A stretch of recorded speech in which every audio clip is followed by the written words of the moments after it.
I'm going to give you 3 reasons why you should play Beasts of Maravilla Island, and 1 reason why you shouldn't. Let's go. Hey guys, it's Cody with Indie Game Pulse. I was given a review code, but have done my best to stay objective in my evaluation. So right off the bat, you're introduced to a thoughtful story, having been passed down from a man to his granddaughter through bedtime stories and his exploration journal that he has left behind. As Marina explores Maravilla Island, she begins to see just how magical and lively this place truly is, not unlike the colorful stories her grandfather told her as a child. As you wander through the lush landscapes riddled with mystical creatures everywhere you look and around every corner, you're following in your grandfather's footsteps and not only loving the island for what it is, but also hoping to undo a mysterious mistake which your grandfather committed while he was here. There is a not-so-subtle environmental message here as well about leaving the place the same or better than you found it. You know the saying, take only memories, leave only footprints, and its implication that you should not take from a habitat what's naturally a part of it.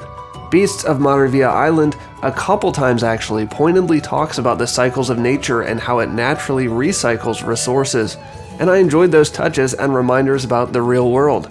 And as you progress through the story here, it becomes even more relevant.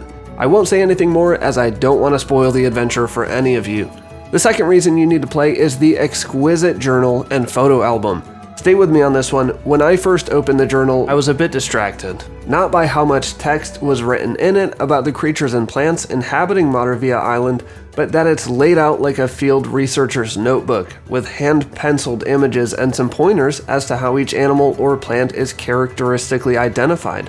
As a biology nerd and kind of just a nerd in general, these are small touches that go a long way to making the story of Marina and her grandfather feel even more real. Like her grandfather spent so much time wandering about this island and studying everything, and took the time to sit and examine what made each specimen unique. The developers at Banana Bird Studio have done a great job here, and I spent a lot of time flipping back and forth through the pages, mostly looking at the drawings if I'm being honest. There's also some helpful information in this journal to guide Marina on her journey through the island and to help her snap some of the more rare photographs. Speaking of photos, did I mention yet that this game is a photography game? This is the primary mechanic as you explore to snap pictures of every single animal and plant species that you find. And with so many to find, it seems a bit overwhelming at first. But the photo album and journal work hand in hand, as the journal can be opened to see objectives for each area and to see your current progress with documenting through photographs. If you're a completionist and afraid you might miss something, the game will warn you before you leave an area so that you can turn around and explore until you found every last flower, mushroom, and flying monkey. The photography mechanics are simple and fun, and you can even turn on selfie mode and make different faces. Whenever you take a photo, it will be placed in the appropriate species page of your album, and you can then go through and choose your favorite photo of each creature or moment to display as you flip through. There are no photo ratings like in Pokemon Snap, but the little scrapbooking or documentation aspect is a nice touch. I will say I found the camera a little lacking, if I can be a bit nitpicky. If you've played games like the recent Alba, A Wildlife Adventure, the camera in it has some wonderful natural effects like depth of field and focusing on the subject of the photo. This isn't a comparison of the two games, but I would have liked to see those features in Beasts of Maravilla Island too.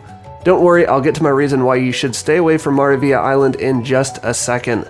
But my last reason why you need to play Beasts of Maravilla Island is the sense of wonder. If you've stuck around this long and are enjoying the video, hit the subscribe button and notification bell to continue finding the best indie games and to hear more genuine reviews from an indie game fanatic like yourself. This last point is something that is a little difficult to put my finger on, as it's not something tangible, like the fantastic creatures which roam and fly through the luxuriant forests, swamps, and mountains, or the vibrant, striking colors of most species you'll encounter here.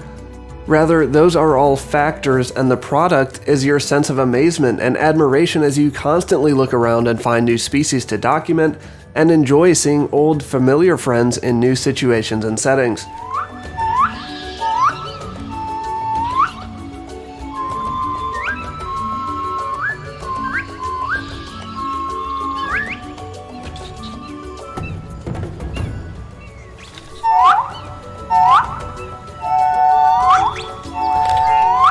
It's that sense that you get when you're engrossed in a good book, imagining all the locations and characters with detail beyond what the pages portray. Or I'm sure we all have a favorite movie that just made us fascinated so much that we couldn't stop thinking about it afterward. For me, it's Inception, and yes, the top stops spinning. You can take photos here of every plant, animal, blade of grass in Maravilla Island, but they never do the imaginative world justice because they are just freezing in time what's alive and constantly changing as part of a larger ecosystem.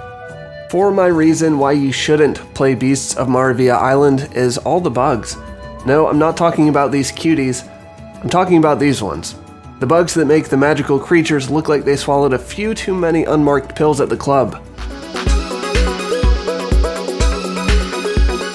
The bugs that make a new page appear and the text shift every time you turn the page. The bugs that make your character float in space as she climbs, rather than firmly grasping the precarious beanstalk. I spoke earlier about how the developers added in small details to make the journal feel more real and more interesting, but there are other small touches like I've mentioned here that detract from the experience too.